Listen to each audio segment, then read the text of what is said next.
Pak Budi Sanusi. Silakan Pak.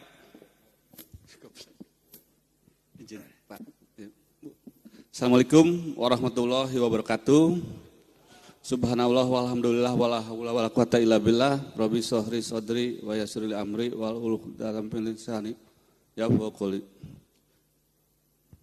Terima kasih atas waktunya kepada Ibu Ketum ya, Bu Neneng Tuti dan Bapak Sekjen, Pak Ahmad Said dan kawan-kawan kader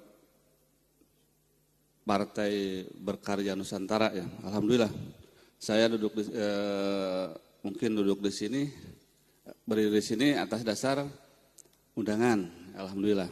Saya mungkin mengutarakan basic saya dari teknik sebenarnya, cuma ke pertanian karena hobi terus dijalani karena saya aktivis dari mulai aktivis kampus sampai ke aktivis lingkungan dan aktivis pariwisata juga. Saya pegiat pariwisata dan pertanian gitu. Kalau ngobrol masalah pemenangan mungkin sedikit beda sedikit antara politik dengan aktivis. Kalau aktivis ada idealis, kalau politik jadi ada sedikit mungkin larinya tengah-tengah. Kalau politik itu kan segala rupa ada di sana. Sajadah dugi karham jadah kalau bahasa Sundanya mah. Kalau politik, kalau ambil contoh kita cuma idealis tidak akan. Yang namanya menang di lingkungan grassroots itu kan harus tahu ya. Kalau mungkin saya mengatakan semua partai itu mengklaim petani itu masanya. Betul nggak Bu Ketum ya? Semua, dari mulai partai besar sampai partai kecil. Semuanya ke petani. Karena petani peternakan tidak akan sama-sama gitu. Satu ruang lingkup. Jadi tidak bisa dipisahkan.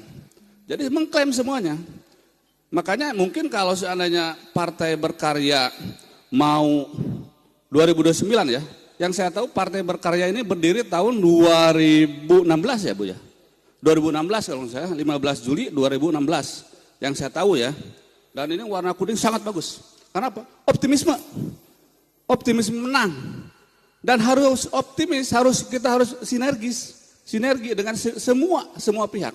Baik petani, nelayan segala macam. Karena HKT ini himpunan, kalau saya basicnya dari HKTI, Himpunan Kerukunan Tani Indonesia, tentunya di sini ada nelayan dan semua. Ada peternakan dan pertanian. Semuanya ada di sini. Cuma kan semuanya partai itu mengklaim bahwa itu. Jadi dari mulai gapoktan, kalau di pertanian gapoktan segala macam. Nah strategi untuk pemenangan mungkin semua politisi semua.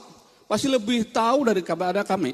Kebetulan yang tadi memaparkan masalah pertanian ini, dia mantan dewan. Dia mantan dewan Provinsi Jawa Barat.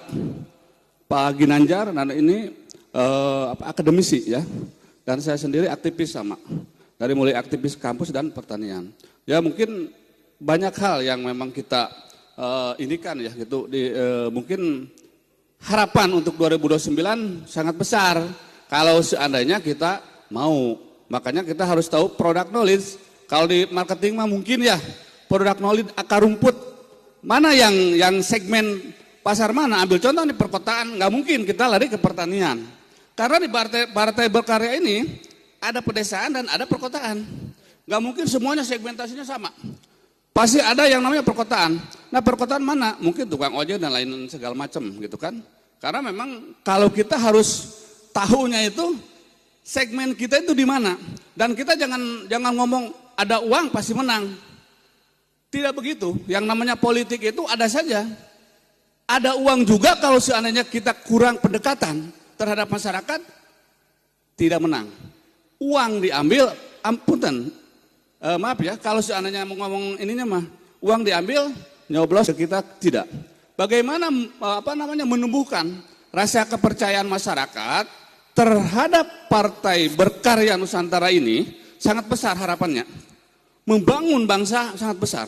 Apalagi saya lihat dengan teknya Bu Ketum, dia sangat dekat dengan Pak Prabowo. Nah bagaimana caranya? Sedikitnya jadi staf ahli ataupun apa? Ya maaf ya Bu ya. Mungkin terobosannya ya. Jadi apa staf ahli atau apa di ruang lingkup Pak Prabowo. Mungkin bisa nanti. Untuk 2029, insya Allah Partai Berkarya akan menang. Minimal ya, lolos daripada permen threshold. Itu salah satunya tujuannya. Jadi kita harus ini dari warna aja sudah bagus. Visi misi sudah jelas. Tinggal di lapangannya gitu kan. Kader-kadernya yang betul-betul memahami dan mungkin memiliki bahwa rumahnya itu di Partai Berkarya gitu. Jangan cuma ngomong omdo hungkul, omong doang, terhadap masyarakat harus dinyatakan. Dan kita harus dekat dengan penguasa. Kalau tidak dekat dengan penguasa, ya insya Allah akan ngempesan, ya mungkin akan sedikit. Minimal Bu, maaf Bu, kader Partai Berkarya ada yang di pemerintahan. Itu saja. Apalagi mungkin ya, secara hubungan emosional, Bu Tik-Tik, ya, dengan ini mungkin adalah dengan Pak Tumi ya, atau mungkin Bu Neneng sangat dengan Pak Presiden sangat dekat. Insya Allah, mungkin seperti itulah, gitu ya. Mungkin bagi-bagilah, bagi-bagi, gitu. Mungkin seperti itu, gitu mungkin gitu aja, mungkin Ya, Pak. cukup Pak. Terima kasih. Assalamualaikum warahmatullahi wabarakatuh. Waalaikumsalam warahmatullahi wabarakatuh. Berikan aplaus ke Pak Budi. Ya.